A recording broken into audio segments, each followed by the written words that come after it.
আসমান থেকে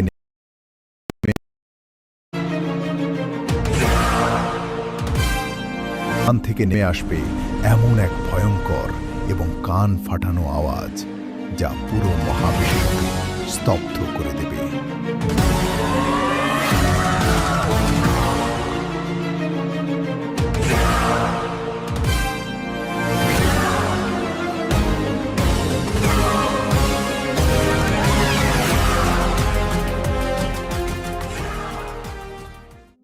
দিনটি হবে আর 10টা সাধারণ দিনের মতোই।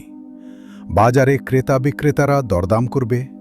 দুজন মানুষ হয়তো একটি কাপড় মেলে ধরে দামাদামি করবে, কিন্তু সেটি আর ভাঁজ করে ব্যাগে রাখার সুযোগ পাবে না।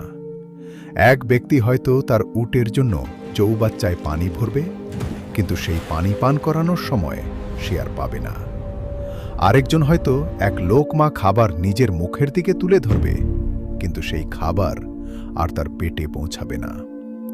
হঠাৎ আসমান থেকে নেমে আসবে এমন এক ভয়ঙ্কর এবং কান ফাটানো আওয়াজ, যা পুরো মহাবিশ্বকে স্তব্ধ করে দেবে।